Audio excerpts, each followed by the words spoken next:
Well, howdy folk, and welcome to Curt Ridge's Review Roundup. I wanted to play something spooky, and so I got 3 spooky games.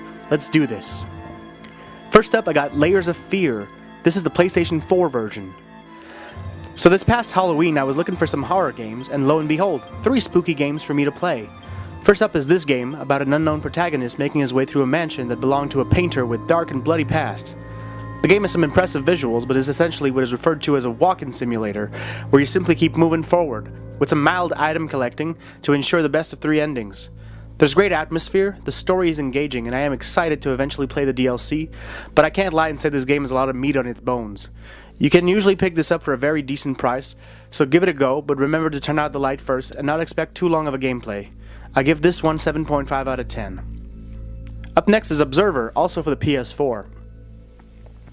This game takes me back to the 90s in such a huge way.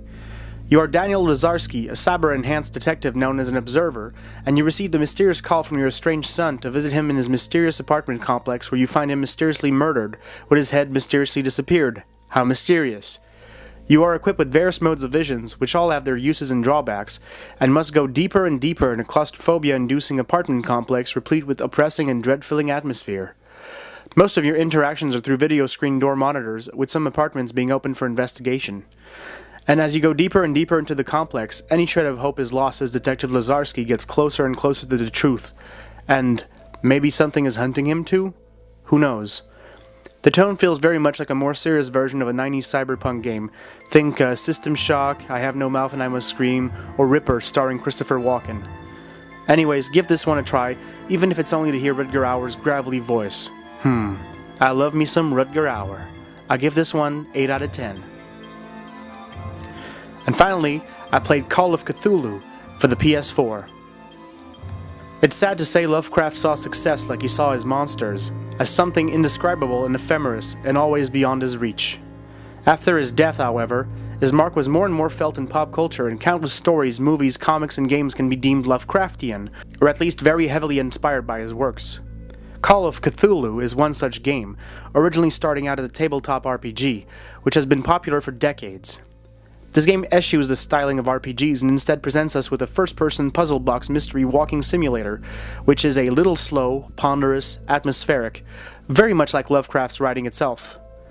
The game features our protagonist, Edward Pierce, a private detective tasked with finding and clearing a famous painter of murder and arson, which takes him to Darkwater Island in Boston, Massachusetts, a spooky fishing village complete with eerie fog, a mysterious mansion, and progressively insane inhabitants, each hiding things from our protagonist that could solve the mystery in 5 minutes, if there were more forthcoming. The many creepy levels of the games each have puzzles of varying difficulty, including one that really ground my gears as it was pretty much the only fight in the game, save for a few weird shooting things near the end. And this one was a boss fight with no explanation on how to beat it except vague and easily missable clues that make that particular moment of the game an unwelcome chore of die, reload, rinse, and repeat. After that really grievous moment, we get back on track and the story becomes crazier and crazier, leading up to not 1, but 2 potential endings. The game is simple, fun, but hardly worth the full retail prices, considering I beat it under 7 hours, especially being released at around the same time as a game like Red Dead Redemption 2, which offers so much more for the same price. This is, however, a very thorough experience for fans of Lovecraft and his prose, and I'd recommend it highly for those people as an experience. But wait until this one drops in price, before you heed the call of Cthulhu. I give this one 7.5 out of 10. Well, that's it for now. Thanks for watching, leave a like and subscribe, and I'll see you next time on the Review Roundup.